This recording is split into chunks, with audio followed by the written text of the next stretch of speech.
Comienza el cuarto de atrás.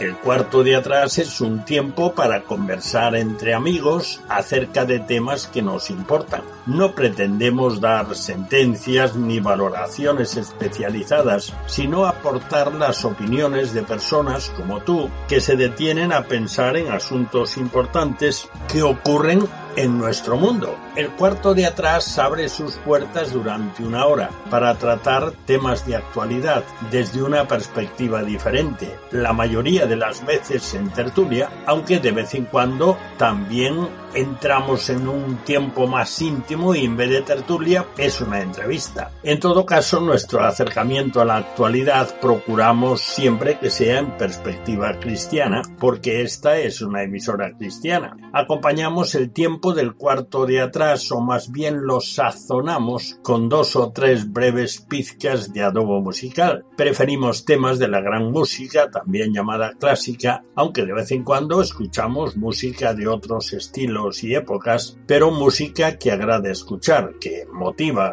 que estimula, ya lo verás. En nuestra tertulia no tratamos de política ni de deportes, porque ya se abordan extensamente en el resto de las tertulias e informativos de todo tipo. Tampoco lo hacemos sobre la vida social de los famosos, aunque citemos a alguna persona tratando de un tema o de una noticia.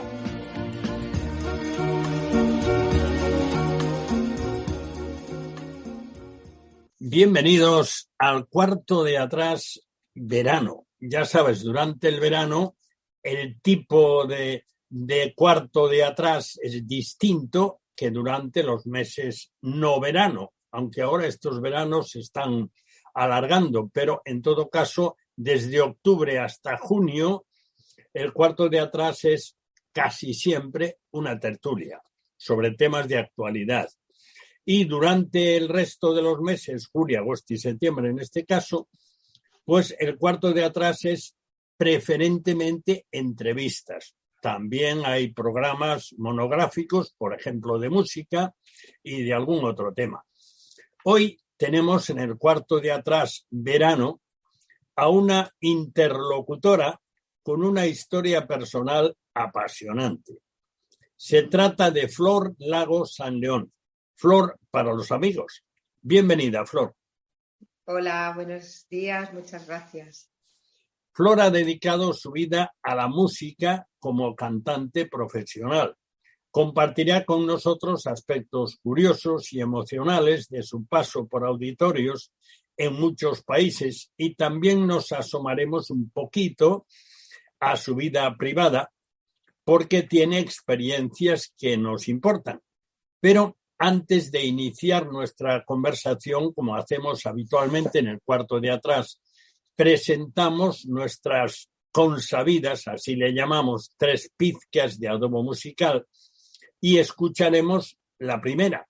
Hoy nos acompañará, o habría que decir, si has escuchado el programa anterior o los anteriores, nos seguirá acompañando el famoso compositor protestante del barroco, Georg Friedrich Händel, de origen alemán, nacionalizado inglés y sepultado en la abadía de Westminster, al lado de otros grandes de Inglaterra, por su enorme protagonismo en el desarrollo de la música en Inglaterra.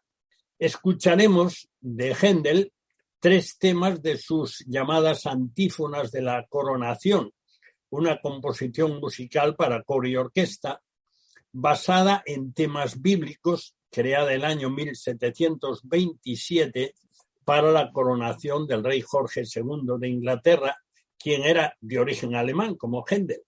Escucharemos seguidamente esa primera pizca de adobo musical, que será el último tema de la tercera de las 4 antífonas de la coronación de Händel, basada en el Salmo 89.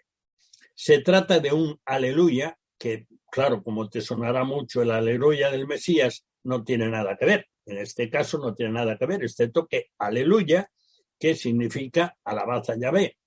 Aunque en este caso ese aleluya no figura en la letra del Salmo 89, que es el tema, la letra del Salmo 89 es el tema de esta antífona. Escuchemos a la Orquesta de Cámara Inglesa, el coro del Colegio de los Reyes de Cambridge, junto con la orquesta y coro de la Academia St. Martin in the Fields, interpretando en inglés para nosotros este tema, dirigidos por Sir David Willcocks. Vamos a escucharlos.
Después de escuchar esta primera pizca de adobo musical, comenzamos nuestro viaje por la biografía de nuestra invitada exclusiva de hoy, Flor Lago San León.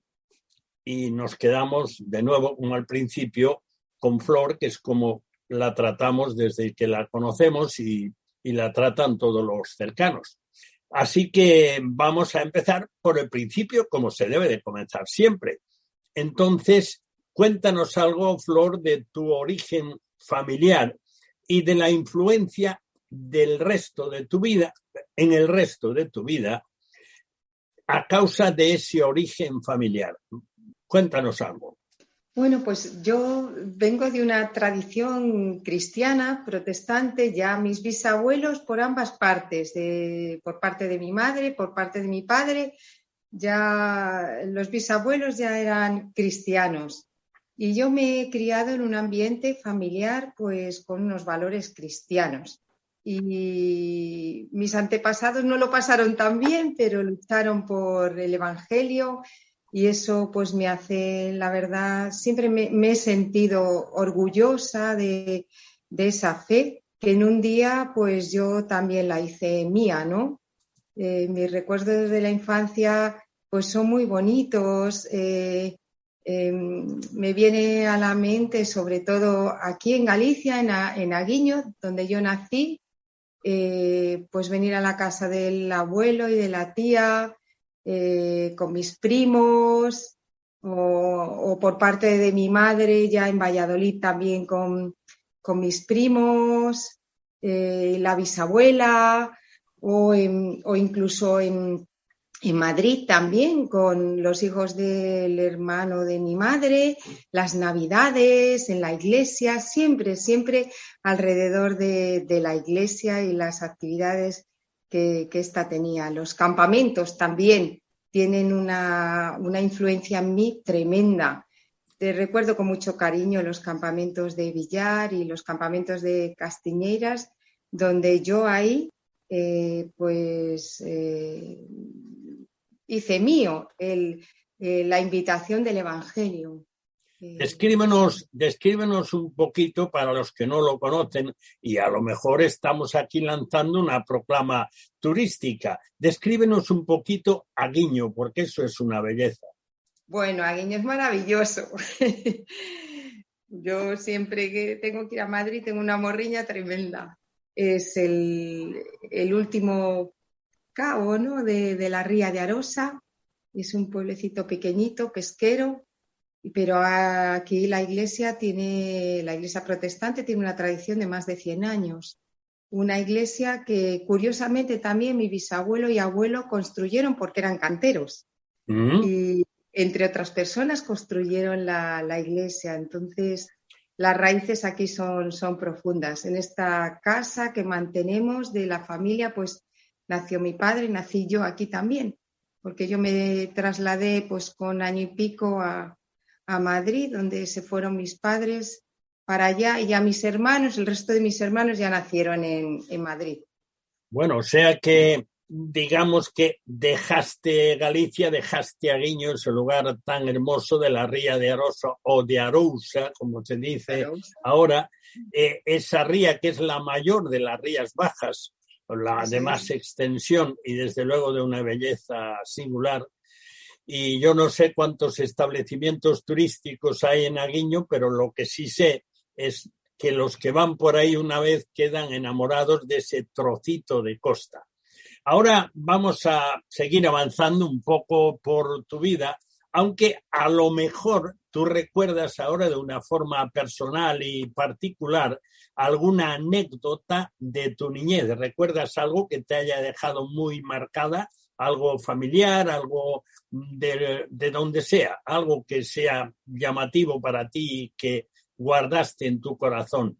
Pues está relacionada siempre con la familia, y yo creo que lo que más añoraba siempre cada año es venir aquí en verano, porque entonces veníamos en cuanto acababa el colegio, el 15 de junio, veníamos para aquí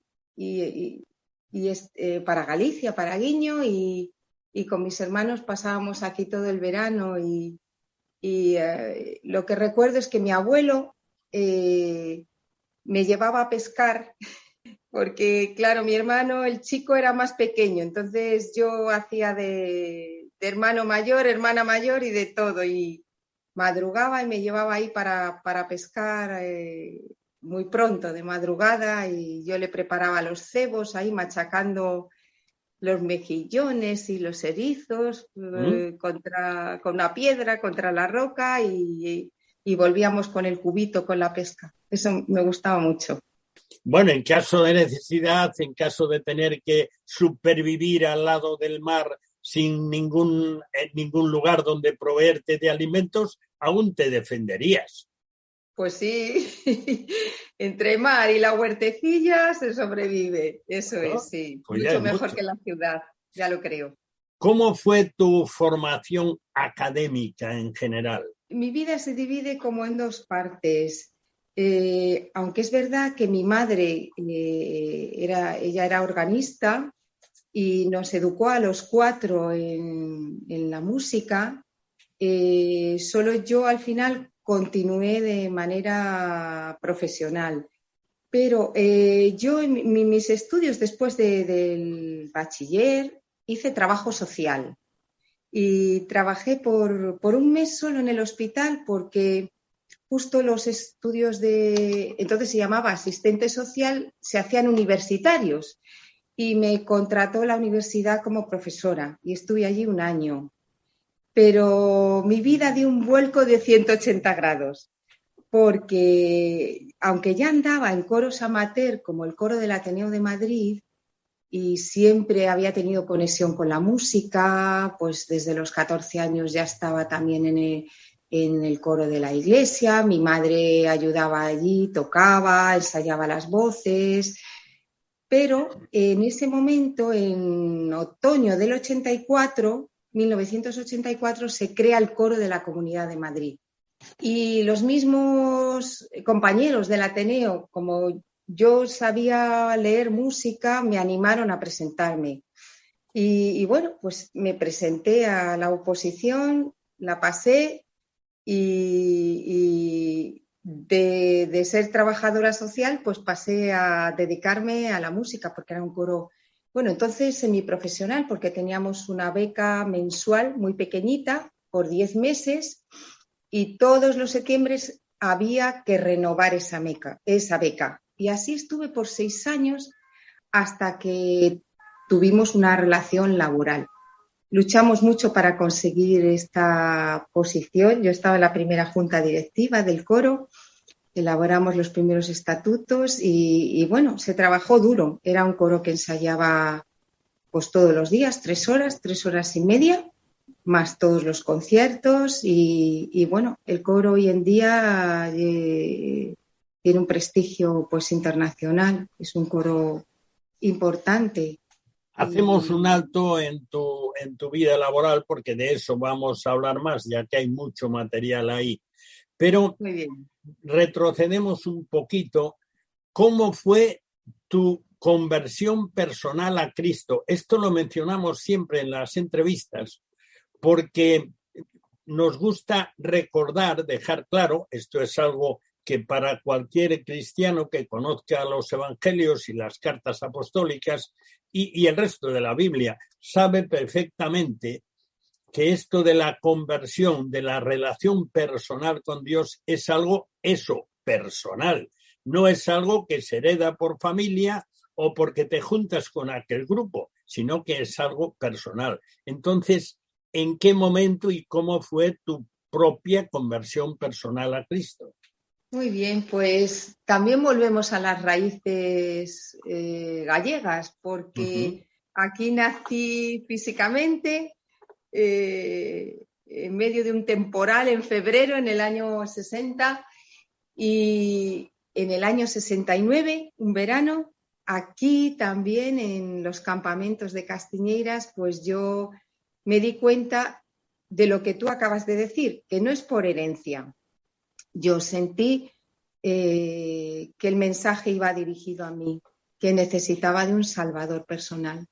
Y bueno, hice mío un salmo que es para mí muy bonito, el 103, que dice en el versículo 10 que no ha hecho con nosotros conforme a nuestras iniquidades, a nuestro pecado, ¿no? Ni nos ha pagado conforme a nuestros pecados. Él pagó el precio. Y yo cogí ese regalo de la salvación, que no es por mis méritos, sino que es por pura gracia, por puro regalo de Dios en su Hijo Jesús en la cruz, que nos limpia de todo pecado. Y me acuerdo que se estaba estudiando por las noches, en las veladas nocturnas del campamento, la historia del peregrino.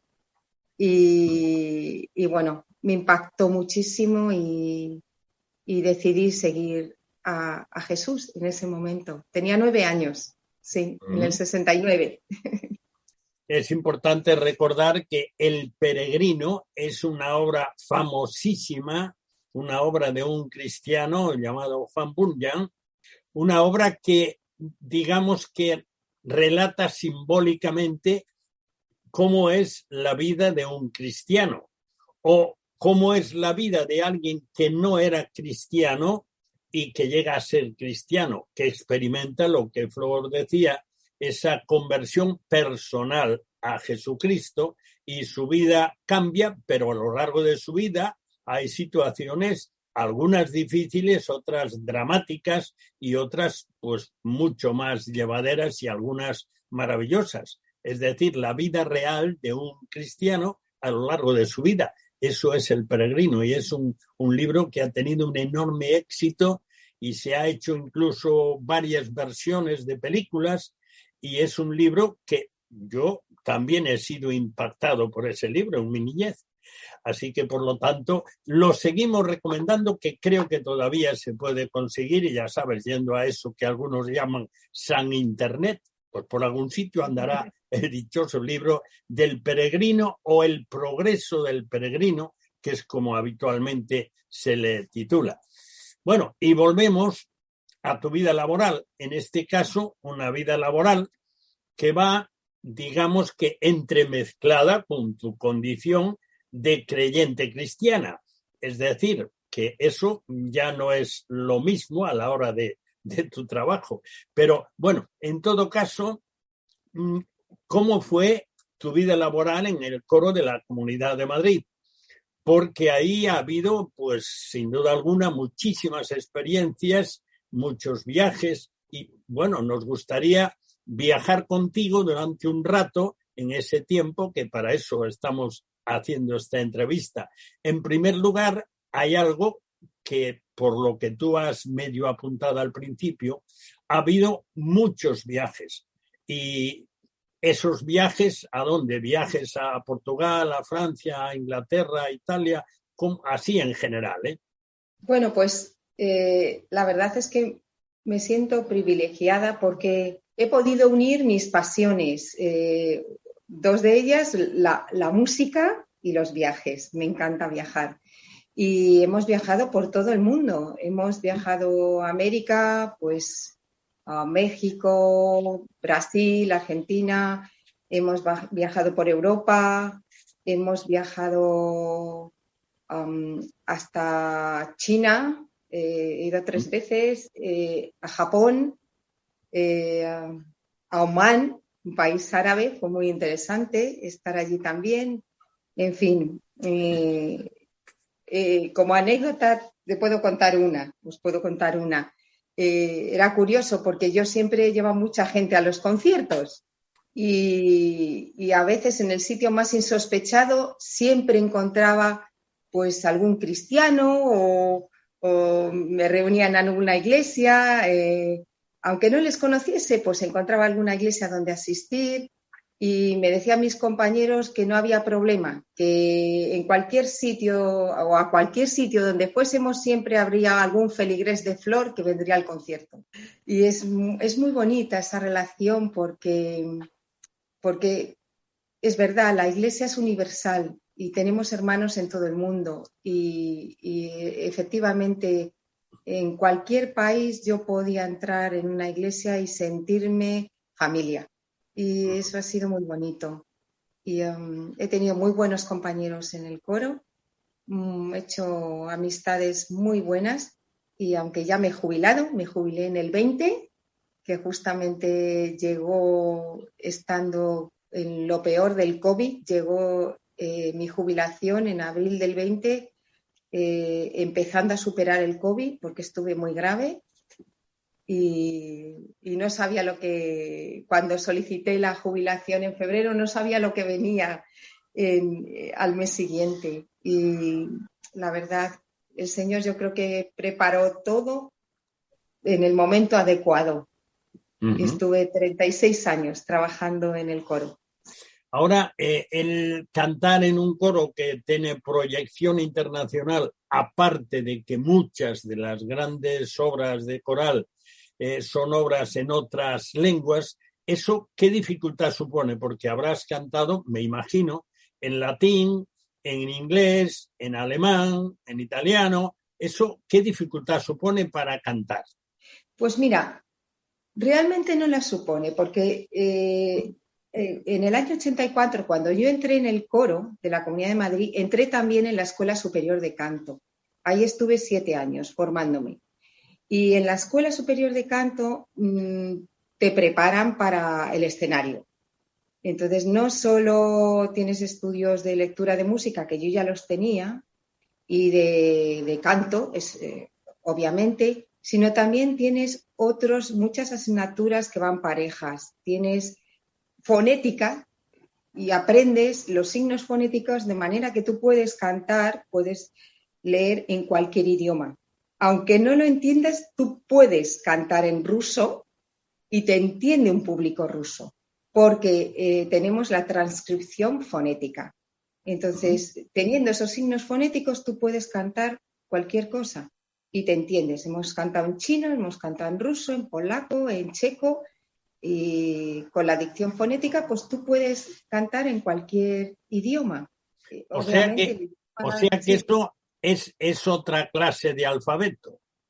Sí. Es una grafía, la grafía fonética, y entonces tú la transcribes en la partitura y sabes cómo suena ese idioma. Sí. Obviamente, bueno, En la escuela estudiamos alemán, italiano, inglés y francés.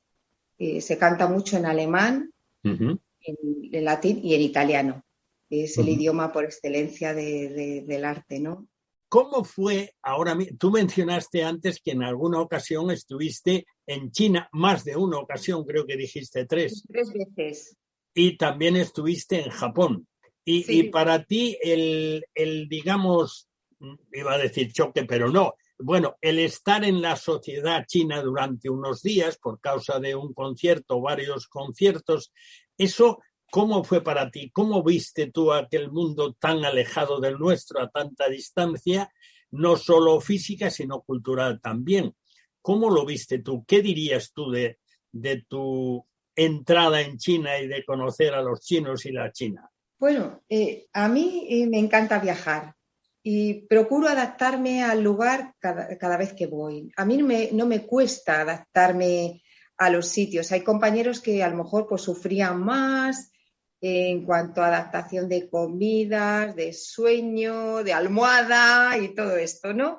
Pero yo me suelo adaptar bastante bien y procuro disfrutar del lugar. Entonces, siempre íbamos en el coro cuatro compañeras juntas, estábamos 2 y 2 en 2 habitaciones y yo me preparaba antes de ir al lugar con toda la información que podía. De manera que cuando llegaba al lugar y era fuera del horario de trabajo, de ensayos o de conciertos, veía qué podíamos ver y aprovechaba al máximo el tiempo para ver los lugares, para comer las comidas típicas de allí y alguna vez visitar alguna iglesia si se daba la ocasión. O sea, para mí no ha sido problema, sino todo lo contrario, ha sido muy enriquecedor. Me encantaba ver otras culturas y te hace muy respetuoso también. Te hace muy respetuoso el viajar, el ver otras formas de vivir, de pensar, de actuar. Te hace en la vida pues pensar que no eres el único y que tu país no es el único, que hay otras formas de vivir tan válidas como la nuestra. Hacemos un breve descanso en nuestro recorrido por la biografía vital de Flor Lago para ofrecerte la segunda pizca de Adobo Musical. Estamos más o menos a la mitad del programa, que será el primer tema de la cuarta, de la última de las antífonas de la coronación de Händel, basada en el Salmo 21. Todas estas antífonas compuestas para la coronación del rey Jorge II de Inglaterra en 1727 se basan en pasajes bíblicos. Escucharemos al coro cantar en inglés, naturalmente, el comienzo del Salmo 21, que dice: el rey se alegra en tu poder, oh Señor. Así que escuchemos a la Orquesta de Cámara Inglesa y el coro del Colegio de los Reyes de Cambridge, junto con la orquesta y coro de la Academia St. Martin in the Fields, interpretando este tema dirigidos por Sir David Wilcox. Vamos a escucharles.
Después de escuchar este tema de Händel, perteneciente a esa obra tan estupenda de las antífonas de la coronación, seguramente que si lo has escuchado ya lo sabes que es así, pero de entrada piensas, ahí va, una canción religiosa. Bueno, pues es una belleza, es un tema riquísimo musicalmente hablando, y además los intérpretes son de lo primerísimo a nivel internacional. Por lo tanto, estás escuchando música de alto nivel, pero al mismo tiempo es una música bonita, que el señor Händel sabía llegar a los corazones a través de los oídos. Así que tranquilos por eso. Bueno, y estábamos ahora mismo, hace un momento, charlando con Flora acerca de su viaje al llamado Lejano Oriente, a China y Japón. Y yo le preguntaba qué tal ha sido su conocimiento, su acercamiento, su convivencia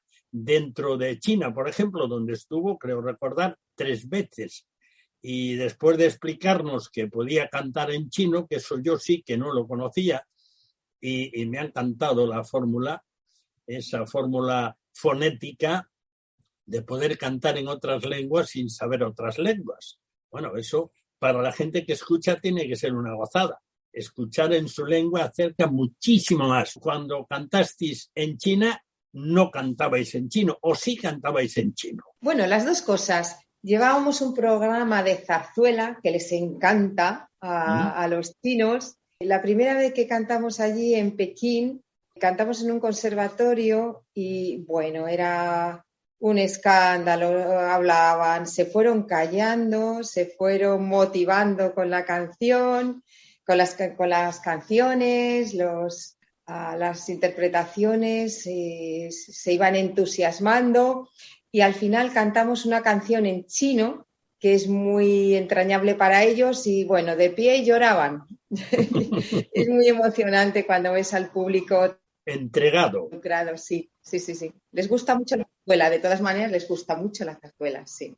Oye, es curioso, a mí siempre me ha llamado la atención el hecho de que músicas muy nuestras, como es la zarzuela en este caso, que algunos dicen que es nuestra versión de la ópera y otros dicen que no, que eso que es música, en fin, de menor entidad. Pero hay que ver lo que gusta por ahí. Por cierto, tenemos un promotor que es fuera de serie, como es Plácido Domingo. Y también en Japón particularmente lo que les gusta, todo lo flamenco, que les encanta. Así que algún canal de comunicación emocional o artístico tenemos para llegar a ellos de esa manera, a la gente del Lejano Oriente. Sí, te voy a decir una anécdota. Cuando fuimos a Japón, que fuimos para la Expo, para representar a España, coincidíamos en esos 20 minutos que teníamos en el Día de España en Japón, coincidimos con Paco de Lucía. Él tenía su tiempo y el coro de la Comunidad de Madrid nuestro tiempo, y era en representación de España y coincidimos con él. Muy bonito. De todas formas, hay algo que de la misma manera que ha ocurrido a lo largo de los siglos en el ámbito de la fe cristiana en general, ya que hay muchísima música cristiana, puramente cristiana, especialmente música protestante, música surgida de los grandes compositores que en el tiempo, en el barroco y en el clasicismo y más adelante surgieron del movimiento de la Reforma del siglo XVI. Hay muchísima y es muy interesante cómo estas músicas pues han recorrido todo el mundo, y en el caso de los alemanes, ya que tú hablaste de los signos fonéticos, de los alemanes que procuraron siempre, la mayoría de ellos procuraron siempre transmitir todo lo que era de la palabra de Dios, como esto que estamos escuchando ahora, que es música de salmos, pues procuraron llevarlo en la lengua del pueblo, que la gente entendiese lo que se decía, lo que tú contabas ahora de esa experiencia en Pekín, que cuando la gente escuchó, aparte de que la música en sí es un mensaje, pero cuando escucharon en su lengua que les impactó muchísimo. Bueno, pues ellos procuraron transmitir, como es este caso, en las antífonas de la coronación, son temas bíblicos en la lengua del pueblo. No fueron cantados en latín, por ejemplo, que era la lengua culta de aquellos días, sino que fueron cantados en la lengua del pueblo. Los que estaban asistiendo a la coronación, el gran público, estaba escuchando las verdades bíblicas en su lengua. Tiene una fuerza tremenda, una fuerza tremenda. Es muy distinto. Yo he cantado mucha música sacra, profana, de todo tipo y estilos, pero cuando cantas dentro de la música sacra o religiosa, cuando cantas la música protestante, es la Biblia cantada. Uh-huh. Es muy bonito, porque no es una mera repetición de un texto, de una misa, sino que es puro texto. Yo qué sé, poder estar cantando, recuerdo, por ejemplo, la Pasión según San Mateo de Bach, que la cantamos en Berlín. Pues claro, son 3 horas y pico. Y había compañeros que se cansaban. Y yo decía, seguid el texto. Yo procuraba, entiendo algo de alemán, pero procuraba en la partitura tener toda la traducción, ¿no? Y el evangelista es que va leyendo Mateo. Sí. Es pura Biblia y claro, es muy distinto. Cantar es hermoso simplemente por el arte que es la música, pero si además sientes el texto, pues es una maravilla. Tenemos una deuda, el pueblo protestante con estos grandes músicos. No pueden ser olvidados. Bach, Händel, Mendelssohn, no pueden ser olvidados. En la Facultad de Teología, ¿no? De la UEB, donde doy clases de música, se lo digo a mis alumnos, os puede gustar más o menos el estilo, pero tenéis que conocer estos músicos protestantes. Es que estamos en deuda con ellos. Tienen que conocer un Mesías, un Elías, un Paulus, la Pasión según San Juan, según San Mateo. No pueden ser olvidados por el pueblo protestante. Es más, hay un músico que en principio, un compositor que en principio es el iniciador del barroco alemán, que fue Heinrich Schütz, y este compositor que vivió 80 y tantos años componiendo hasta el final de su vida, casi todo lo que escribió fue música bíblica, es decir, música basada en la Biblia. E incluso, yo no soy un gran buscador en Internet, pero en todo caso, buscando, y tengo una discoteca mediana de música sacra, entonces este es el único que escuché un Magnificat, que es una porción preciosa del capítulo 1 del Evangelio de Lucas, donde María, la Madre del Señor, se expresa poéticamente acerca de su experiencia con aquel hecho extraordinario de ser la madre física de la humanidad del Hijo de Dios. Pues en ese momento ella se expresa, es muy hermoso. Pues es el único que encontré que compuso la melodía en torno al alemán, es decir, la Biblia en alemán, la Biblia que Lutero había traducido al alemán, la utiliza Schütz para hacer su Magnificat y tiene un puñado de obras bíblicas 100% y es uno de los grandes antecesores de Bach. Schütz nació 100 años antes que Bach. Entonces, efectivamente, lo que tú comentas, hay otro gran músico alemán que fue Telemann, que es contemporáneo de Bach, y también tiene su Pasión según San Mateo, por ejemplo, también en alemán, porque digamos que es acercar al pueblo normal lo que la Biblia dice en su lengua. Creo que ahí los protestantes actuales, creo que estamos fallando en ese tema. Creo yo que estamos fallando. Porque ellos tuvieron esa visión, a pesar de que, por ejemplo, en la obra de Bach hay algunas cosas que él las hizo en latín, que era la lengua culta de su tiempo, sencillamente, era la lengua de intercambio cultural. Pero él hizo alguna, por ejemplo, en Bach el Magnificat está en latín y se entiende muy bien porque entre el latín y nuestra lengua hay menos distancia que entre el latín y el alemán, por ejemplo. Pero, de todas formas, utilizó el latín. Sin embargo, en su Pasión según San Mateo, según tú recuerdas ahora, y en muchas otras obras, él sencillamente de su Biblia en alemán lanzaba la Biblia sobre los espectadores, junto con las emociones que puede producir la propia música.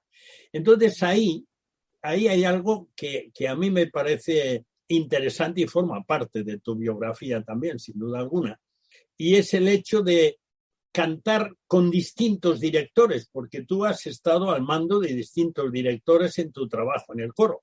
¿Eso cómo se vive? Pues es bonito y enriquecedor también, ¿no? Cuando viene un director de fuera, pues aprovechas toda su sabiduría, digamos, ¿no? Hemos estado con directores invitados en nuestra sede en Madrid y también el coro era requerido en muchos sitios de España y de fuera para distintos programas. Entonces hemos estado con distintas orquestas y distintos directores. En muchos sitios no hay un coro profesional, es un coste elevado. Entonces programan X obras corales, coral instrumental durante el año y les es más económico invitar a un coro en esas ocasiones puntuales que tener todo un coro todo el año. Y eso, por ejemplo, estuvimos muchos años viniendo a Coruña, precisamente, y también a Santiago, porque en su día no tenían coros profesionales, bueno, tampoco tienen ahora exactamente. Y entonces veníamos temporadas, a veces en Coruña estábamos un mes ensayando una ópera con el director titular de la Sinfónica o de la Filarmónica, en el caso de Santiago. Y era muy bonito porque te vas nutriendo de otra mano, de otra batuta. Y sí, el coro era un coro muy dúctil, era un coro de cámara pequeño de 42 voces. Empezamos con menos todavía. Y entonces, pues nos llamaban de muchos sitios para óperas o para conciertos y nos adaptábamos a cualquier estilo. Y si necesitaban un coro más amplio, pues contratábamos a más refuerzos. ¿Recuerdas especialmente a algún director famoso que te haya impactado con su forma de interactuar con la orquesta y el coro? ¿Alguno? Porque habrás conocido a bastantes, pero alguno que de una manera especial te haya llamado la atención sus maneras. Hay muchos y me pones en un compromiso muy grande Bueno, porque... pues 2 o 3, no pasa nada. Más riqueza todavía. Tal vez Claudia Abbado. Porque es que, en todo caso, cuando cantáis con un director nuevo, o cantabais, tenéis que adaptaros al director, porque la melodía es la misma, la música es la misma, pero con un director distinto no es lo mismo. ¿Esa adaptación es complicada? No, para eso están los ensayos. Entonces, los gestos, tienes que andar siempre con un ojo en la partitura y otro en el director. Y te vas poniendo, es imprescindible el lápiz. El lápiz es nuestro instrumento de trabajo. Uh-huh. Entonces vas poniendo las anotaciones y los tempos, y los matices que quiere el director y te haces a su mano. Lleva un tiempo, pero para eso están los ensayos previos. Luego, cuando no solo es vocal, que es instrumental también, pues te tienes que adaptar también un poco a la orquesta, a la forma en que trata ese director la orquesta, y con el coro es un poco a veces más complicado, porque nuestro coro siempre ha sido un coro de cámara pequeño y luchaba siempre contra orquestas muy grandes.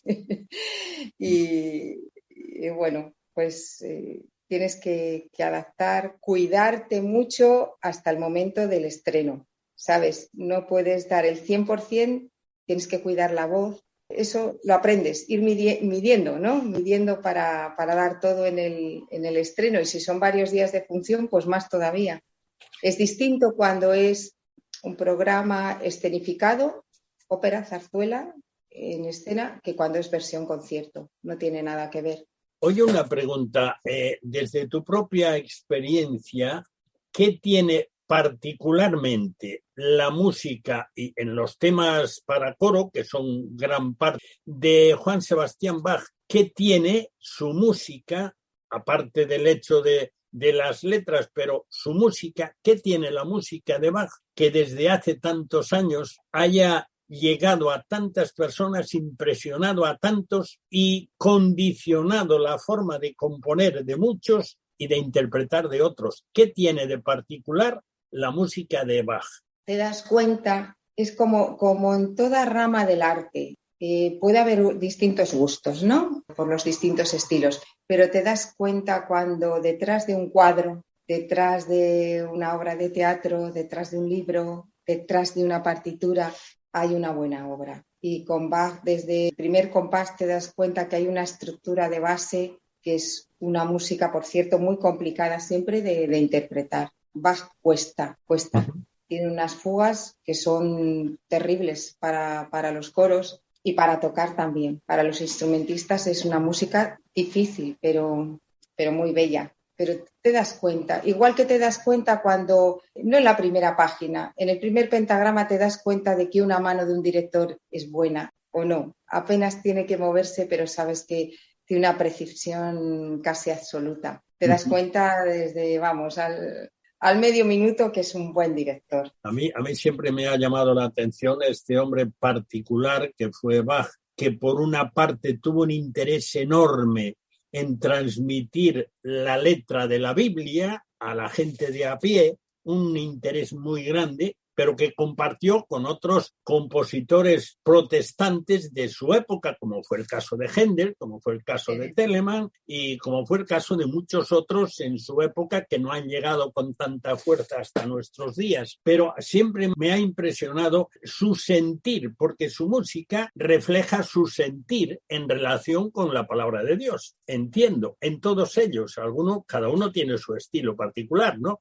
Cómo transmiten las emociones. Hay un tema de Bach que es de su gran misa en si menor, que a mí el tema ese me tiene atrapado desde hace mucho tiempo. Es al final de la obra, al final del credo, cuando él dice, espero la resurrección de los muertos y la vida eterna. Eso es impresionante cómo Bach transmite, porque eso es música. Lo que esa diferencia que hace con otros en ese tema es música solamente. Y esa música es para pasar del dolor, de la pérdida de alguien, es tal como él lo plantea, alguien que se ha muerto, alguien que era creyente también y que creyente en la resurrección de Jesucristo y en la resurrección futura de los que creen en él, pues la explosión que hay después de eso, de alegría, de gozo, de entusiasmo, diciendo, ay, va, ¿qué estoy diciendo? Que yo también voy a resucitar. Así que lo que estoy aquí lamentando no es para lamentar, es para alegrarse muchísimo, porque detrás de esta muerte hay una resurrección gloriosa. Y esa manera de hacerlo de Bach, yo no he encontrado otro que lo haya hecho. ¿Sabes qué objetivo decía Bach? Que, pues sí, el objetivo de la música. ¿Para qué era la música? Decía que era para el alivio del espíritu y para dar gloria a Dios.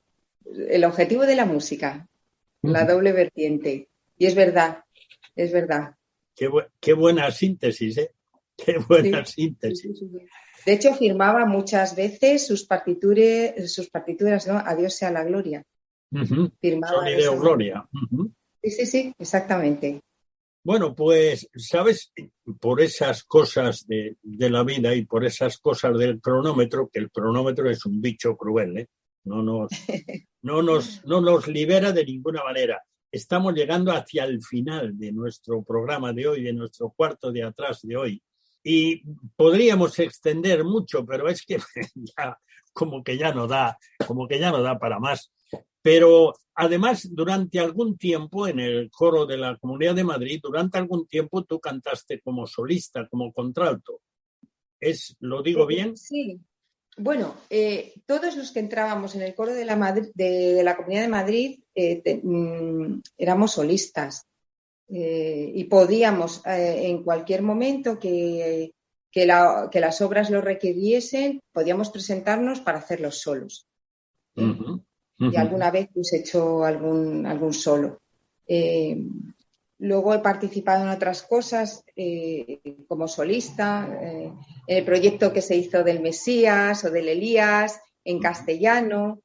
O en el Coro Evangélico Unido de Madrid, pues también he colaborado a veces como solista o codirectora. En el Coro Evangélico Unido de Galicia también a veces he colaborado. Bueno, sí, pero vamos, que todos los que estábamos en el coro teníamos categoría de solistas. Sí, bueno, nos presentábamos para ello y podíamos acceder en cualquier audición para hacerlo solos. Sí. Uh-huh.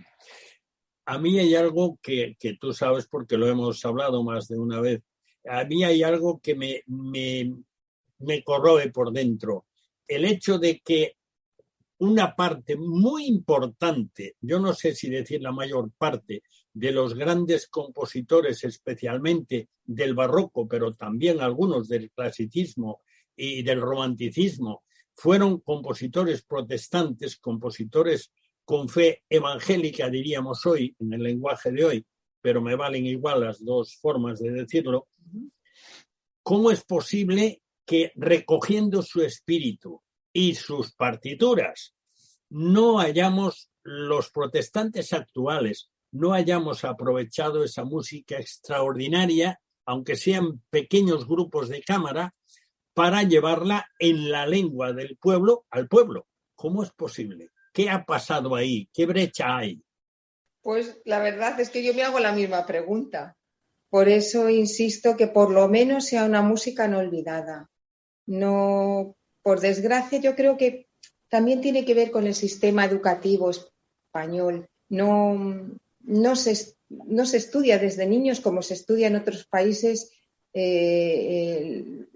la música, ¿no? En otros países ya salen del cole pues tocando un instrumento y leyendo completamente una partitura. Y no sucede aquí en España. Tienes que ir al conservatorio, hinchar asignaturas a los chicos después del colegio. La mayoría no pueden seguir esos horarios. Toda la tarde en el conservatorio, más todo lo que tienen del cole, es una carga excesiva, es un mal planteamiento del sistema educativo español.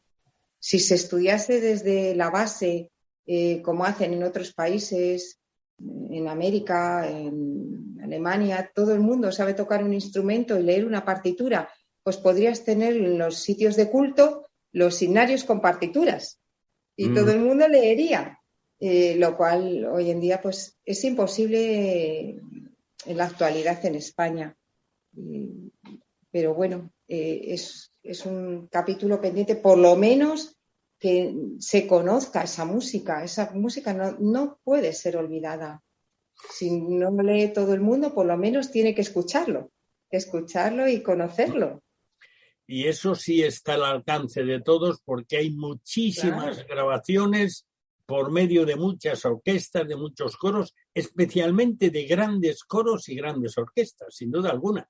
Bueno, Flor, yo lo siento de verdad. Esto no es ahora una fórmula. Lo siento de verdad, pero el tiempo ya se ha terminado, ya como que no tenemos más tiempo. Así que muchas gracias por llevarnos de la mano a través de fragmentos de tu historia personal y de tu amor a la música, porque ha habido cosas que hemos escuchado en este tiempo que sin duda alguna son todo un desafío para nuestras vidas y una invitación a acercarnos a la música, aunque sea como escuchantes. Y queda mucho que aprender de esos grandes del barroco en especial y de esos transmisores de la Biblia.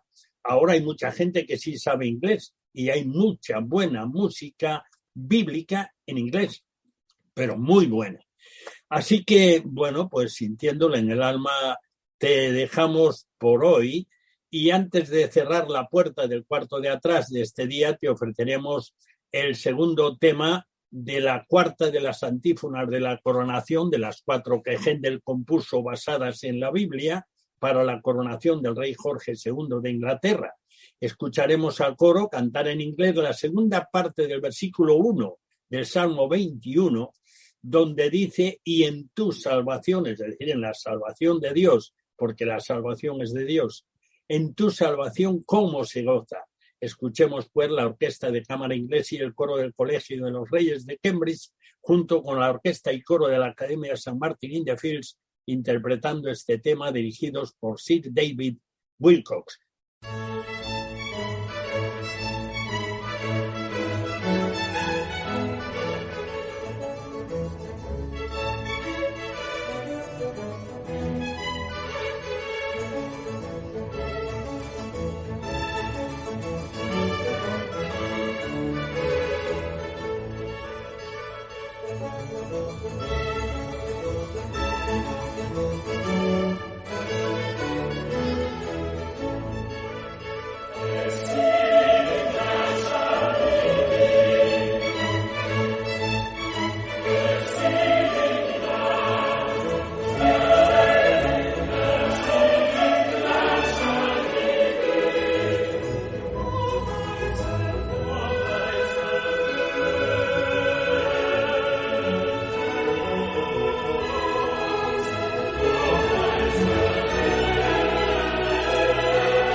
Bueno, como una hora no da más que para 60 minutos, terminamos. Damos gracias a Dios por permitirnos salir al aire una vez más. El cuarto de atrás cierra de nuevo sus puertas hasta la próxima semana, si Dios quiere. Muchas gracias por acompañarnos en este rincón familiar al que tienes acceso libre. Te esperamos el próximo día, a la misma hora y en esta misma emisora. No nos faltes. Dios te bendiga. Te habló Daniel Baruja.